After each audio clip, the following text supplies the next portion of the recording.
And Saquon Barkley had another 100-yard game, another touchdown. Yeah.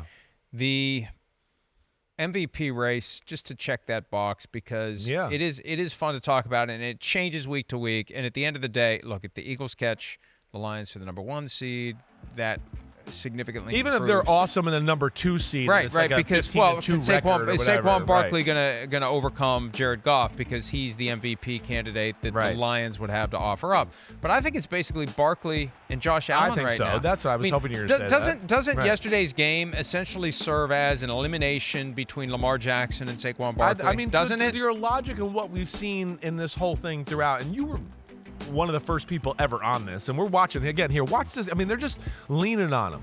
And again, this Baltimore Raven defense, it's really good at stopping the run, but I don't think it's as good as it statistically is, ranked. I think, they got a little fortunate in some teams they've played that aren't great at running the ball, and that's helped them. You see teams that can run the ball, they seem to move it on Baltimore on the ground a little bit better than people expect. But, I mean, to your point, the MVP conversation and what we've seen in the past, like if you're not a really good 1 seed or a 2 seed, you got to. Those are the MVP candidates, and that's what we're talking about. And right now, we're talking about Lamar Jackson and them are going to be fighting for the 6 and 7 seed as we sit here.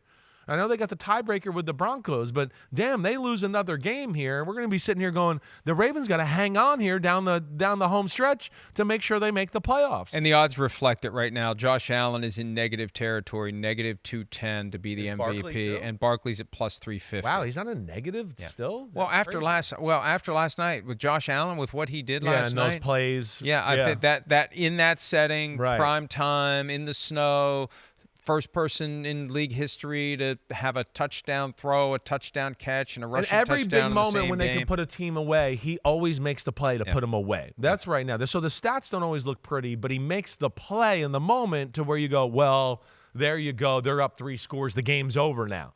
And that's where his beauty comes into play. And the drop from Barkley at plus 350 goes to Lamar at plus 950. Oh, and Goff is right behind him. Wow. And then it's all the way down to Mahomes at plus 2,800. So, so we're kind of it's down to 3 race. guys and really 2 guys at this point. And I do think it's fair to say between Saquon and Lamar, Saquon nudged him out of the conversation last night. And I had this vision last night of the Ravens slipping all the way to the 7th seed, which isn't impossible. What if it's Ravens who beat the hell out of the Bills earlier this year going to Buffalo in the wild card That would be round? one of the worst matchups for the Bills, right? We talk all the time it's a matchup league, and a team can be better in totality than most of the league, but there's 2 or 3 teams that you go, ooh, they just don't match up well with them in certain areas.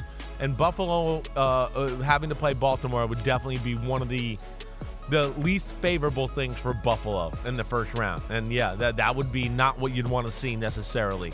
Because now Buffalo, their big physical offensive line might not be able to, again, like we just talked about, move that Baltimore Ravens defensive line that way and have control and put defenses in binds like we've talked about that Buffalo can do right now.